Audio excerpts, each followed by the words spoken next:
کا یہ بات کھل کر سامنے آ گئی.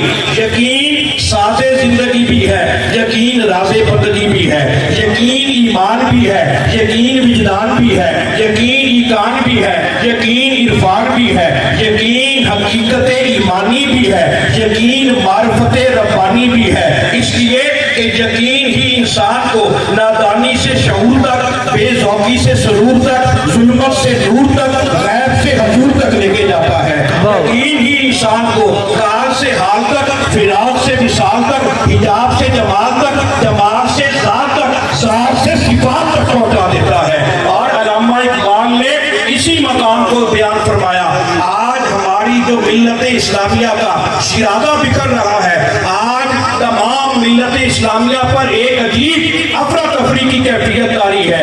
علامہ اقبال نے قرآن مقدس کی اس آیت کو سامنے رکھ کر ہمیں خواب غفلت سے بیدار کرتے ہوئے یہ فرمایا, سن تہذیب حاضر کے گرفتار, غلامی سے بدتر ہے بے یقینی. اقبال نے غلامی سے بدتر اگر کسی چیز کو قرار دیا ہے وہ بے یقینی کو قرار دیا ہے. پھر علامہ اقبال آپ دیکھیے کہ پاکستان بننے سے پہلے, پارٹیشن سے پہلے آپ نے خواب غفلت سے بیدار کرتے ہوئے امت مسلمہ کو یہ پیغام محبت دیا, تیرے دریا میں طوفان کیوں نہیں ہے, خودی تیری مسلمان کیوں نہیں ہے, ابد سے شکوائے تقدیر یزداں, تو خود تقدیر یزداں کیوں نہیں. نعرہ تکبیر, نعرہ رسالت, نعرہ حیدری, نعرہ غوثیہ. صاحب زادہ پیر سید مفتی محمد ضیاء الدین گیلانی. سبحان اللہ. سامعین محترم, علامہ اقبال آپ یہ فرماتے ہیں, قرآن مقدس کی اس آیت پاک کی تشریح میں مفسرین کرام نے بڑے بڑے نقطے لیے ہیں. وہ یہ بیان کرتے ہیں کہ جتنی دیر تک بندہ یقین کامل کا پیکر جمیل نہیں بنے گا, کوئی بھی منصب اعلیٰ جو ہے اس پر فائد نہیں ہو سکتا. اور ایک بات عقیدے کے اعتبار سے اپنے ذہن میں بٹھا لیجئے, میں اور آپ تقدیر کے تابع ہیں, میں اور آپ تقدیر کے محتاج ہیں. اللہ کا ولی تقدیر کے تابع نہیں ہوتی, تقدیر اس کے تابع ہوتی ہے. اللہ کا جو ولی وہ تقدیر کا محتاج نہیں ہوتا, تقدیر اس کی محتاج ہوتی ہے. اور یہی بات ہے جسے حضور غوث پاک نے یہ بیان فرمایا کہ اللہ کی لکھی ہوئی تقدیر کو اگر کوئی ٹال سکتی ہے وہ غوث پاک کی زبان ٹال سکتی ہے. اور یہی وہ زبان ہے لسان الفقراء سیف الرحمانی. میرے آقا مصطفیٰ کریم صلی اللہ علیہ وسلم نے یہ فرمایا, اللہ کے ولیوں کی جو زبان ہوتی ہے اللہ کی تلوار ہوتی ہے.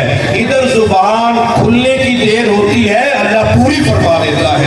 اور پھر یہ یقین کامل تھا, دی اذانیں کبھی افریقہ کے صحراؤں میں, کبھی یورپ کے کلیساؤں میں, شان آنکھوں میں نجستی تھی جہانداروں کی, کلمہ پڑھتے تھے ہم چھاؤں کے تلواروں کی. آج اپنی حالت دیکھیے, آج ہماری حالت کیا ہے. یہ یقین کامل تھا کہ حضرت سیدنا عمر فاروق رضی اللہ تعالیٰ عنہ, آپ کی جو آواز مبارک ہے حضرت ساریہ کو اتنی دور سے سنائی دیتی ہے. یہ یقین کامل ہے. کسی نے امام الاولیاء, سید الاولیاء, مولا کائنات مولا علی سے پوچھا, اے علی آپ نے کبھی رب کو بھی دیکھا ہے, کبھی رب کا بھی جمال دیکھا ہے, کبھی آپ کس رب کی ہمیشہ تسبیح پڑھتے ہیں, سجدے کرتے ہیں, قیام کرتے ہیں, کیا کبھی اس رب کی بھی زیارت کی ہے؟ آپ خاموش رہے. دوسری مرتبہ پوچھا, پھر خاموش رہے. تیسری مرتبہ پوچھا. کوفے کی جامعہ مسجد میں منبر پر رونق افروز ہوئے, آپ نے یہ اعلان کیا, قسم ہے رب ذوالجلال کی, علی اتنی دیر تک دوسرا سجدہ نہیں کرتا جتنی دیر تک رب کو.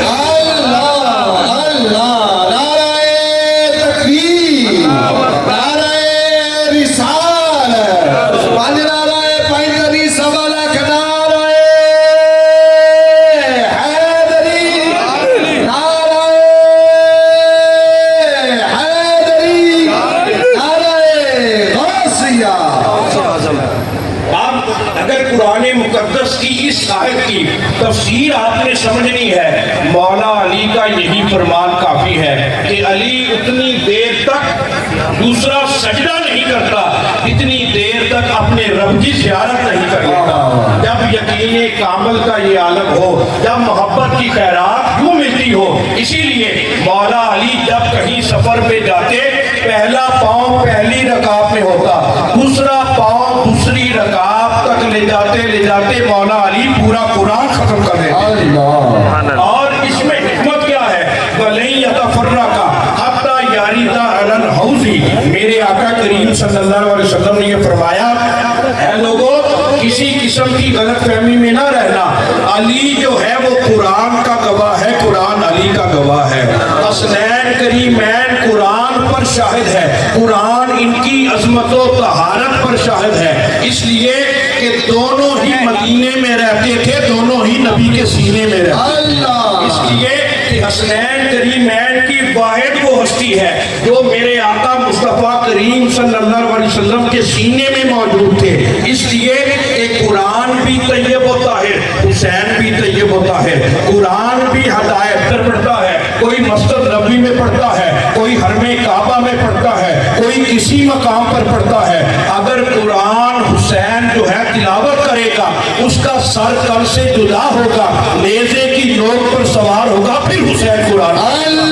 اب اس جیسا قاری کونین میں دارین میں ہمیں کہاں نظر آتا ہے؟ اس لیے کیا علم تمہیں سایہ دی اوڑھنے والوں، سوکھا ہے کہاں پیڑ کہاں شاخ جلی ہے، اسلام کی تاریخ جھٹک کر کبھی دیکھو، اسلام تو مقروض حسین ابن علی۔ ہم صرف صفحات پر نظر ڈالتے ہیں، ہم صرف الفاظ کو دیکھتے ہیں، کلمات کو دیکھتے ہیں، اگر کوئی قرآن کا حافظ ہے، قرآن کا قاری ہے، دین کا مبلغ ہے، الحم سے لے کر والناس تک قرآن پڑھے، دین حسین کا شکر ادا کرے کہ آج حسین کے قدم سے ہم قرآن کے حافظ ہیں، قرآن کے قاری ہیں، فرق صرف اتنا ہے کہ تو نے فقط لفظ پڑھے ہیں، تو فقط قاری ہے، تجھے کب وار سے تحریر نظر آتا ہے، بات باتوں میں الجھنے کی نہیں ہے پیارے، دل مسلمان ہو تو شبیر نظر آتا ہے۔ نعرہ تکبیر، نعرہ رسالت، نعرہ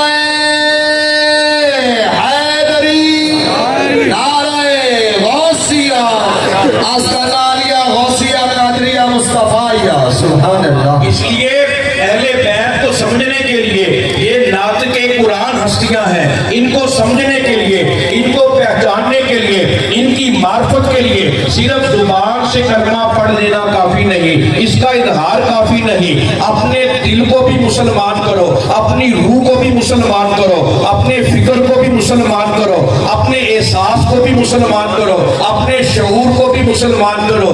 جب یہ نظریہ حیات بن جائے گا پھر ہم قبر میں چلے جائیں گے، قبر کے کونے کونے سے یہ آواز آئے گی، یہ راز نہیں معلوم کسی کو کہ مومن قاری نظر آتا ہے، حقیقت میں ہے قرآن۔ یہ علامہ اقبال نے ان لوگوں کا مقام بیان کیا، ظاہری طور پر یہ مرد مومن، مرد کامل، مرد مسلمان، یہ اللہ کا بندہ تجھے قاری نظر آتا ہے، حقیقت میں یہ چلتا پھرتا قرآن ہے۔ اور یہ اہل بیت رسول، یہ ان کی عزت ماب شان، یہ ان کی طہارت ماب شان، یہ ربیع ثانی شریف کا مبارک موقع، بڑی 11ویں شریف کا تہوار، ہم اپنی خوش نصیبی پر نازاں ہیں، اس گھرانے سے وابستہ ہیں، پنجتن پاک کے غلام ہیں، اور یقین جانیے آپ مجھ سے قبل بھی یہ سماعت کر رہے تھے کہ لا